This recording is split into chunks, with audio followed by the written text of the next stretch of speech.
Mesdames et messieurs, bonjour. Vous avez plusieurs fois entendu parler de ces jeunes filles qui sont parfois abusées ou encore d'autres qui sont victimes de pression parentale. Mais d'où vient cette pression? Généralement de certaines des mamans qui poussent la jeune fille à poser des actes dont au plus profond d'elle n'avaient généralement ou encore n'avaient jamais pensé. Certaines qui sont vouées à des pratiques sexuelles, de la prostitution à partir de 14 ans, 13 ans, voire même, pour ne pas parler de celles de 17, 18, 20 ans. Et pour d'autres, à élaborer des contacts de fréquentation qui ne sont d'ailleurs pas de leur propre volonté. Certaines mamans africaines, d'où un total recadrage dans l'immoralité, dans ce qui n'est pas d'ailleurs dit acceptable de ces jeunes filles qui sont beaucoup plus victimes. Et pour certaines même aussi en Afrique. C'est pourquoi Afroculture Actu Info TV, sur sa page témoignage, est allé à la rencontre de ces jeunes filles, de ces jeunes enfants. Et même d'autres qui sont déjà assez matures à vivre, qui ont subi cela de leurs parents, de leurs mamans. Pour d'autres, qui n'ont pas cette place d'amour à encourager leurs enfants et même aussi à les cadrer, à les orienter, mais plutôt à les entraîner à se jeter dans la voie de la prostitution, de la facilité. Et pour certaines qui découragent même, n'encouragent pas leurs enfants. Et ces jeunes enfants, sachez-le, mesdames et messieurs, sont victimes de beaucoup de fragilité psychologique, intellectuelle, perdent une totale confiance en elles et ne se disent qu'elles ne servent qu'à être vouées à un chemin de débauche ou encore ne se définissent comme étant une simple marchandise. Décryptage et rencontre de ces jeunes filles, de ces adolescentes victimes d'abus non seulement sexuels, mais aussi de mauvaise orientation de leur maman sur Afroculture Actu Info TV en exclusivité, car, nous vous le rappelons, c'est un numéro exclusif que vous aurez toujours sur notre chaîne de télévision. Témoignage vivant d'une jeune demoiselle qui s'est confiée à nous et qui d'ailleurs, nous allons permettre à ce qu'elle puisse rencontrer des associations qui d'ailleurs existent pour de telles circonstances, mais aussi des voies juridiques pour condamner et réprimander ce genre de comportement très abusif et déplacé de ces mamans africaines. Emmanuel Franqui, Madame Turner, pour ce numéro. À très bientôt.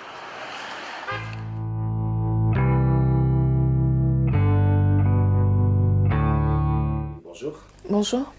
Merci d'avoir accepté de témoigner de votre vécu, de ce que vous avez enduré, de ce que vous avez subi de votre maman. Alors, la première question que je vais d'ailleurs vous poser est de savoir comment vous vous sentez dans votre peau, avant de nous raconter votre vécu. Alors, maintenant, j'essaye de retrouver un équilibre et d'avoir un côté, de retrouver un peu un côté femme et femme digne. Ouais. Parce que j'ai toujours une espèce de petite honte en fait, Voilà. d'avoir accepté certaines choses. Alors nous allons donc devoir partir sur cette base. Vous avez honte de quoi ou juste qu'est-ce que vous avez subi qui vous a mis dans cette position de honte Alors, ça a commencé crescendo, ça a vraiment commencé vers 15-16 ans, quand je devenais femme. Ouais. Et sinon, c'est, comment dire, j'ai subi en fait une expérience qui m'a fait comprendre que les choix que j'avais pu faire ou écouter venant de ma maman n'étaient pas les bonnes. Ouais. Je me suis retrouvée dans une situation de stress, donc une situation dont une femme ne devrait pas se retrouver et ne devrait pas faire pour pouvoir obtenir certaines choses. Donc voilà. Alors, qu'est-ce qu'elle vous demandait concrètement de faire? Elle vous poussait à faire quoi au juste? Alors, elle me poussait déjà, pour commencer, à éviter déjà les hommes noirs.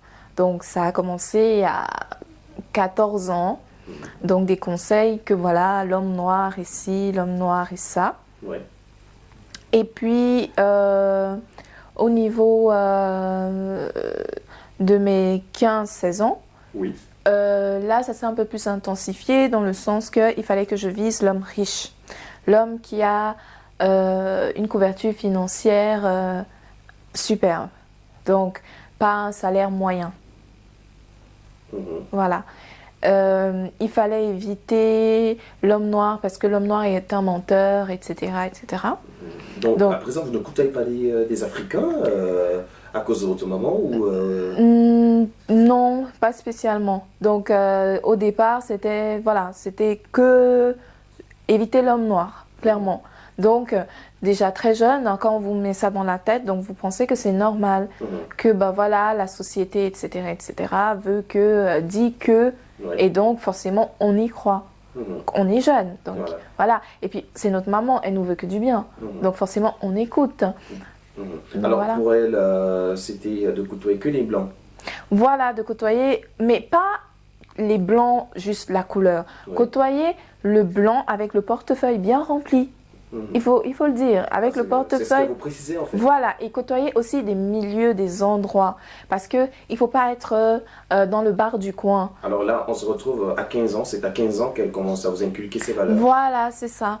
Et donc de viser, de toujours penser que voilà, l'homme n'est pas là juste pour les sourires et le câlin. Oui. Il doit mettre la main à la poche. Et puis, s'il veut profiter et jouir de ton corps, il doit savoir qu'il y a ça un prix. Et donc, voilà, c'est ça. Alors, le prix, il était quoi? Bah, en fait, vous exigez ce que vous voulez. Hein. Donc, par exemple, si vous voulez passer votre permis, voilà, vous avez besoin d'argent. Voilà. Si vous avez vu un joli sac, voilà, vous commencez avec des petites choses comme ça. Et puis, un matin, vous pouvez lui dire que bah, voilà, j'ai eu tel problème, j'ai besoin de telle somme. Ouais. Et n'y avait-il pas des risques que vous encourez personnellement lorsque vous vous retrouvez avec ces personnes? Bien sûr que si, parce qu'on ne sait pas vers qui on tombe, vu qu'on va vers eux pour leur fric. Donc, et forcément, les personnes, nous on est jeunes, on pense que l'homme ne sait pas, mais l'homme il sait qu'on est là pour un intérêt. Donc ce n'est pas de l'amour finalement. Donc quand vous vous retrouvez dans une pièce avec cet homme-là, il ne va pas vous traiter comme la femme qu'il aime. Il va vous traiter comme une vulgaire prostituée qui est là juste pour ci ou ça. Ouais. Donc voilà, ou pour pouvoir être bien habillé un soir, il vous pavane un peu partout, et puis voilà, il va vous donner un peu d'argent à la fin, et puis etc. Et que si on doit se marier ou si ça doit arriver, que ce soit un homme bien friqué. Est-ce que vous êtes senti un tout petit peu dans votre peau comme étant comme un outil Personnellement, non, moi je pense que c'est ça qui a été très dur pour moi, cette traversée de cette période-là, parce que ça ne me correspondait pas, parce que c'est pas humain. On rêve tous de vivre l'amour au grand A, et puis finalement, quand on vous dit que l'amour au grand A, ça n'existe pas, il faut d'abord regarder tout ce qu'il y a autour, qu'on ne vit pas d'amour et d'eau fraîche, comme on voit à la télé, que ben voilà, il y a ci, il y a ça, donc ça, voilà. Alors c'est à partir de quel âge que vous avez réalisé que ce n'était vraiment pas un amour propre et de bons conseils que à partir de 18-19 ans.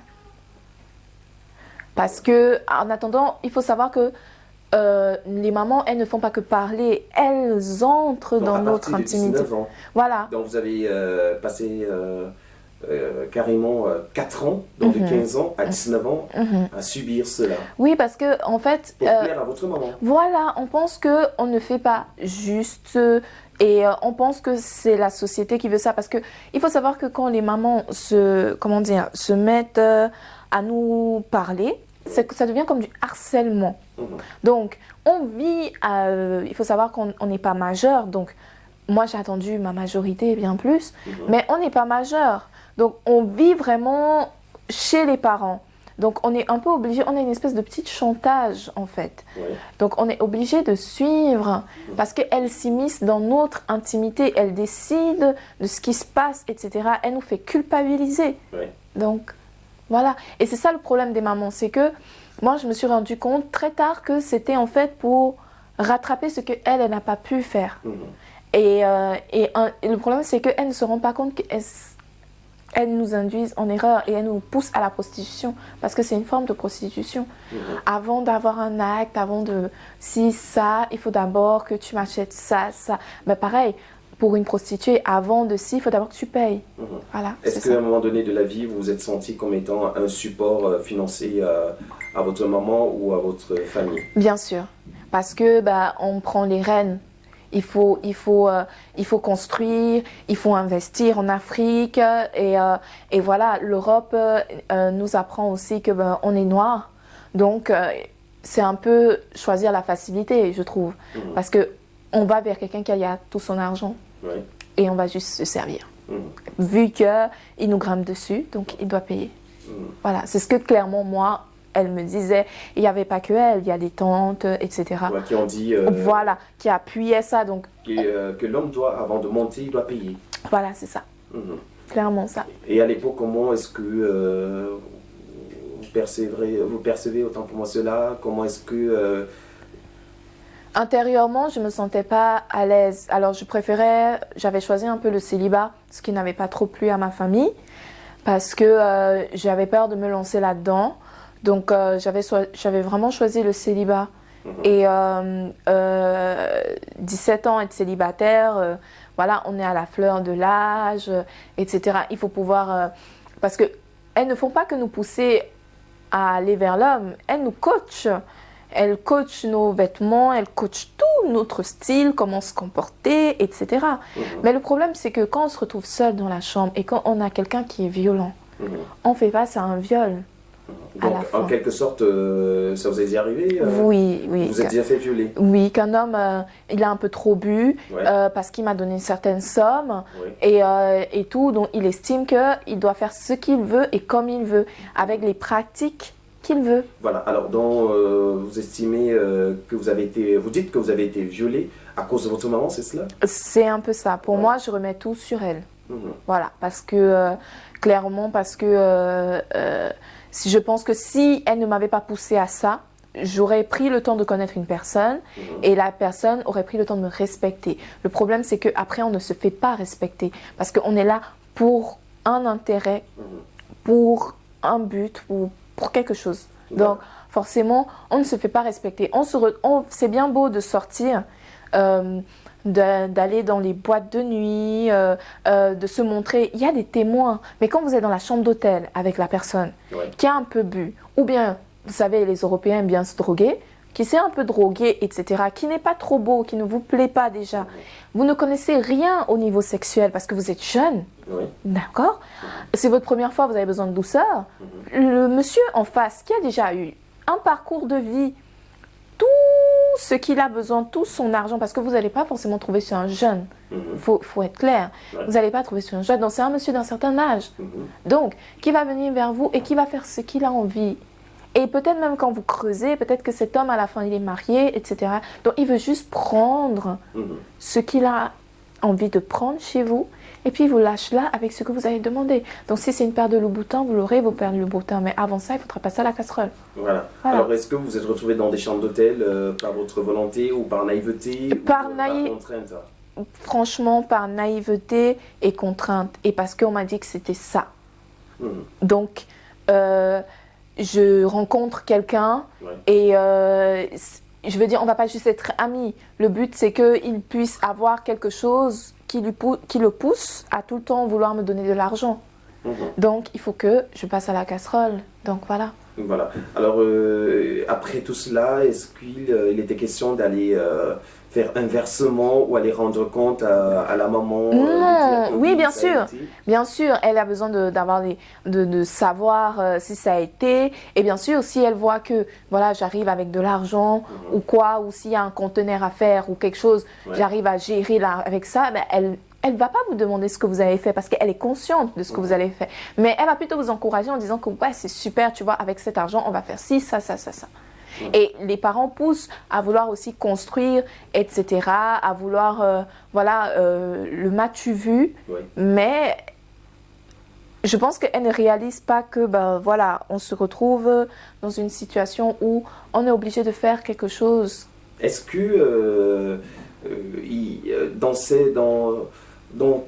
tout cet engrenage-là, y a-t-il eu la présence d'un papa, d'un beau papa qui a encouragé aussi l'action de la maman ou qui ignorait carrément l'action de la maman? Généralement, les papas ne sont pas au courant. Est-ce qu'il y a-t-il eu une complicité? Non, alors je vais vous assurer, franchement, les parents ne sont pas au courant, les papas. Parce que les mamans, elles agissent dans le secret. Elle vous met en confiance, en fait. Oui. Elle vous dit que c'est le secret de femme à femme. Oui. Que ma fille, voilà, je vais vous donner un truc. Ma fille vient là, maman, elle aimerait te dire quelque chose que voilà, il fallait que je te dise, que personne d'autre ne va te dire. Donc quand votre maman vous prend comme ça à part et vous dit ça, vous prenez déjà la chose qu'elle va vous dire à cœur, en fait. Voilà. C'est ça. Mais c'est pas quelque chose que elle vous dit clairement que c'est pas quelque chose qu'on ébruite. Je suis sûre que s'il y a d'autres filles qui m'écoutent, elles sauront de quoi je parle. C'est vraiment, on vous prend à part, on vous dit que écoute là, je vais te donner un secret que voilà, qu'une copine ne peut pas te dire. Quand tu vois, il y a un homme comme ça et tout, même si tu es avec un homme qui a un autre statut ou quelque chose, n'hésitez pas. Vas-y, fonce. Moi, je me suis retrouvée comme ça. Dans les soirées, j'étais avec quelqu'un officiellement, mais si son ami qui avait plus d'argent ou me faisait une autre proposition, il fallait que j'accepte. Parce que, voilà, c'est comme ça. Alors, pour donner plus de motivation à l'acte, qu'est-ce qu'elle plaçait comme agent comptant? Est-ce qu'elle parlait de projets qu'il fallait Oui, bien sûr. Il y a les projets, elle vous fait miroiter une belle vie en disant que tu sais, peut-être là... Des jeunes filles comme toi, il faut... Voilà, c'est ça. Construise déjà, il faut que tu puisses penser à ton avenir, que tu puisses penser à tout ce que ça va t'apporter, que tu puisses en fait mettre l'amour de côté et penser qu'à toi, être égoïste. Voilà, c'est ça. C'est sois égoïste, pense à ta gueule. Donc ceci, dans l'intervalle de 15 à 19 ans. 15 à 19 ans. Voilà. C'est la fleur de l'âge. L'homme qui voit une jeunette qui vient à peine d'être, à peine développée, etc., attire mieux qu'une dame de 35 ans. Voilà. Donc, elle peut facilement faire passer les petits cadeaux, un peu d'argent. Est-ce que toutes ces pratiques, tout ce que vous avez subi, a-t-il laissé un impact d'ordre psychologique et physique aussi au niveau de la santé et tout? Alors, franchement, je sais qu'autour de moi, il y en a certaines qui ont eu des soucis au niveau de la santé. Clairement, qui ont attrapé certaines choses, qui ont des difficultés à avoir des enfants, etc. Me concernant, j'ai réussi à, certes, je me suis brouillée avec ma famille, avec ma mère, mais j'ai réussi à fuir à cause du viol. Ok. C'est ça qui a fait que je fuis, en fait. Donc aujourd'hui, il y a ce stigmate de viol qui est en vous, qui vous voilà, c'est ça. Au niveau de votre maman. Alors, franchement, au niveau des rapports, je vais être sincère, au niveau des rapports, j'ai peur. C'est quelque chose qui reste. Donc, voilà. C'est la peur de l'homme, c'est la peur de tout, en fait. Et des fois, je me demande si j'aurais peut-être pas dû continuer dans ce stade-là, parce qu'après, on a l'impression qu'on n'a pas réussi, en fait. On se dit qu'on n'a pas réussi, on se dit que c'est la nouvelle société. Voilà, Facebook, le m'as-tu vu, les choses comme ça. Voilà, c'est ça. Si on n'a pas la dernière coupe de cheveux à la mode, pour les blacks, c'est très dur parce que acheter ses mèches, acheter ses ci, c'est ça. Donc, si on n'a pas un homme à côté qui vous donne l'argent ou des choses comme ça, c'est un peu difficile d'être comme toutes les autres jeunes filles. Mais je préfère maintenant travailler à mon argent et me débrouiller et essayer de gagner une forme de dignité. Parce que c'est bien beau d'aller comme ça quand on est jeune, mais on grille toutes nos cartes après. Voilà. Alors, j'aimerais savoir déjà un tout petit peu, est-ce que lorsque vous êtes quitté depuis l'Afrique, le pays dont vous êtes quitté pour l'Europe, est-ce que vous attendiez à ce que les choses se passent de la sorte? Alors, pas du tout. Faut dire que quand on est en Afrique, on regarde les images que les gens postent. On pense que c'est tout rose en tant que femme, mais ce n'est pas rose parce que on est obligé de, comment dire, on est obligé de se prostituer pour arriver à nos fins en fait, pour arriver à un certain niveau de vie. C'est soit ça, soit on essaye d'avoir un certain, voilà. Alors, quelle est l'image que vous aviez lorsque vous étiez d'abord en Afrique avant d'arriver? Est-ce que vous attendiez à vivre cela? Ou est-ce peut-être une vie de rose avec sa maman, une vie vraiment où l'éducation, le bonheur parental devait être vraiment le summum? Moi, franchement, je m'attendais à ça. Je m'attendais à une vie que, bah voilà, je savais que la vie n'est pas facile, mais je m'attendais plutôt à une vie que, voilà, je viens rejoindre les parents, je vais essayer de me construire, évoluer, etc. Je m'attendais pas à une vie où, voilà, je vais devoir mettre la mini-jupe et puis aller dans les bars et puis attendre qu'un homme me propose quelque chose pour pouvoir éventuellement construire quelque chose. Non, je ne m'attendais pas à ça. Quelle est l'idée que vous avez eue, l'idée que la perception que vous avez eue? L'idée que je me faisais, clairement, c'est ce que je voyais sur les réseaux sociaux, que voilà, je vais arriver, je vais trouver un boulot, je vais tout de suite travailler, avoir de l'argent, pouvoir me payer tout ce que je veux, machin. C'était ça, en fait. On pense qu'il y a plein de possibilités, mais il n'y en a pas. C'est ça le problème, c'est qu'on regarde la photo, mais on ne sait pas tout ce qu'il y a à l'envers du décor, en fait. On ne sait pas que c'est tout un réseau, en fait. Parce que la fille qui va prendre la photo où elle a les boutins, elle a le dernier sac à la mode, peut-être que toi, tu regardes ça, tu vas te dire que, ok, moi, je vais aussi aller en Europe avoir le dernier sac. Mais ce que tu ne sais pas, c'est qu'elle a peut-être 6 ou 7 mecs. Alors, c'est tout un esclavagisme sexuel. Voilà, c'est ça. Ouais. Et en fait, on se fait vraiment avoir, clairement. Parce que c'est tout un... Et en plus, on court après des petites miettes. Ouais. C'est ça, en fait. C'est qu'on est obligé de passer à la casserole au moins 5 ou 6 fois par semaine. Et franchement, je le dis, je n'ai pas honte. On est obligé de passer au moins 6 ou 7 fois à la casserole par différents hommes. Parce que c'est pas juste un seul qui va vous payer tout ça. Ce sont plusieurs. Et ils ne sont pas forcément beaux. Et ils ne vous traitent pas comme il faut. Parce qu'il faut savoir que les pratiques et des tabous, des choses qu'ils aiment faire dans l'intimité, qui ne sont pas forcément en relation avec nos croyances africaines. Voilà.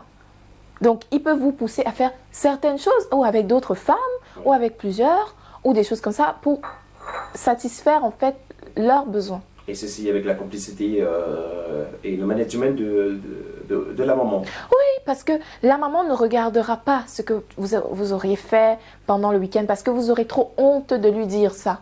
Que voilà, maman, tu vois, voilà, il a voulu qu'on fasse comme ça. Non, tout ce qu'elle va voir, c'est l'argent que tu vas ramener. Et elle va te soutenir en te disant que c'est bien. Il faut qu'il paye. Voilà, c'est ça les phrases des mamans. Il faut qu'il paye. Tu es belle, il faut qu'il paye. Voilà. Alors, s'il y avait un conseil que vous pouvez adresser à toutes ces jeunes filles qui vous regardent, qui vous écoutent en ce moment, qu'aurez-vous à leur dire? Alors, moi, je leur dirais que si vous avez la possibilité d'aller à l'école, allez à l'école. Si vous avez la possibilité, si vous avez vos mamans qui vous donnent des conseils, écoutez les conseils, mais vous n'êtes pas obligé de les suivre. Ouais, surtout si ce n'est pas dans l'ordre surtout, de la morale, voilà. Si pas fouillé et tout. Voilà, n'ayez pas peur de ne pas les suivre. Parce qu'à la fin, votre maman, elle a déjà roulé sa bosse. Mais c'est vous qui créez votre avenir. Et si vous voulez créer votre avenir en écartant vos jambes, sachez que quand vous allez atteindre un certain âge, vous n'aurez plus la même fraîcheur. Et les hommes vous auront déjà mis une étiquette. Et l'argent, ça va, ça vient. Ça va un temps, ça va, c'est là. Et puis, vers un certain âge, c'est plus ça. Donc, mieux travailler. Si vous avez la possibilité de travailler, travaillez votre propre argent, ayez votre propre dignité, clairement, parce qu'on perd cette dignité-là, vraiment. Et c'est dommage parce que les gens n'osent pas le dire, mais c'est la réalité. Dans le monde africain, surtout, la culture africaine, c'est vas-y, il a l'argent. Mais au départ, c'est rose, c'est bien, c'est beau, tu es jeune. Mais quand tu vas atteindre 25, 26 ans, cet homme-là va te lâcher pour une femme qui n'a jamais fait quoi que ce soit avec un homme.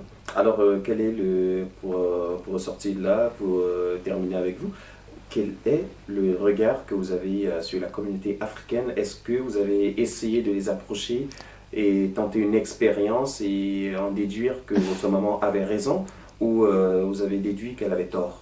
Oui, bien sûr. Alors, oui, on peut côtoyer. Par rapport au conseil que votre maman vous avait donné. En fait. Oui, alors moi, après, j'ai quand même expérimenté et je me suis rendu compte que on peut côtoyer le milieu africain, mais il faut faire attention à ce qu'on fait et à ce qu'on dit.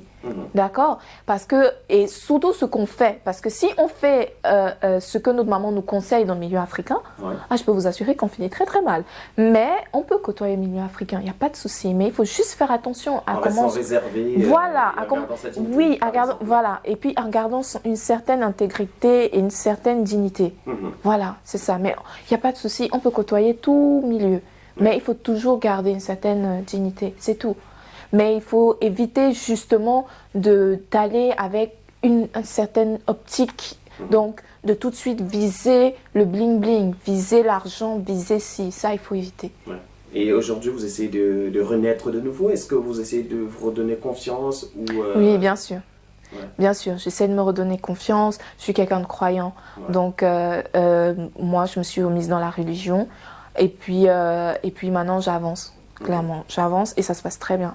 Et je suis quand même contente d'être passée par là parce que ça m'a appris et ça m'a donné une certaine maturité. Et le rapport actuel, pour terminer, le rapport actuel, parce que c'est la dernière question, le rapport actuel avec votre maman, c'est lequel? Est-ce que c'est un rapport assez vraiment proche où les conseils qui doivent être, ils sont? Ou c'est des rapports d'éloignement? Maintenant, actuellement, c'est plus un peu éloignement parce que je n'ai pas suivi certains conseils. De temps en temps, elle revient là-dessus pour me rappeler que voilà, j'aurais dû. Mais voilà, c'est sans plus. Franchement, c'est sans plus. Je préfère maintenant garder ma vie privée. Voilà. Et puis maintenant, je suis majeure, donc je n'ai plus trop de comptes à lui rendre. Donc voilà. C'est un peu triste parce que des fois, dans son regard, j'ai l'impression d'avoir tout loupé. Voilà, c'est ce qui reste. Merci d'avoir accepté de le recevoir. Pas de quoi. Mesdames et messieurs, c'est terminé pour ce tout premier numéro de témoignage sur Afroculture Actu Info TV. Vous l'avez si brièvement écouté, un témoignage choquant. Oui, Chloé qui s'est livrée à nous, qui s'est confiée à nous, qui a vécu toutes ces atrocités, ces conseils de sa maman, qui d'ailleurs ne l'ont pas aidée, mais qui aujourd'hui essayent de surmonter cela. Oui, c'est vrai, d'autres diront que ce n'est pas toutes les mamans qui le sentent ainsi. Oui, elles ne sentent pas généralement assez nombreuses, mais une grande minorité, je dirais même une grande majorité, se comporte de la sorte. C'est pourquoi nous interpellons toutes les mamans africaines, celles qui font venir leurs enfants, leurs nièces, ou encore des jeunes filles qu'on leur confie sur une adoption quelconque ici en Europe, de savoir faire la part des choses. Car la jeune fille adolescente n'est pas une marchandise, n'est pas un objet sexuel ou encore toute autre chose, mais c'est un être humain qui a besoin des valeurs, qui a besoin d'une éducation, d'un encadrement. Pour toutes celles qui ont des témoignages, qui aimeraient se confier à nous, qui aimeraient partager leur expérience pour sauver tant d'autres, vous pouvez nous appeler ou nous écrire sur cette adresse qui s'affiche sur l'écran en ce moment. N'hésitez pas à visage flouté ou pour celles qui aimeraient peut-être un visage découvert. Emmanuel Francky Malone Turner, c'est mon nom. Afroculture Actu Info TV, vous pouvez nous suivre via les réseaux sociaux et toutes les plateformes. Sur ce, passez d'excellents moments en notre compagnie. Au revoir.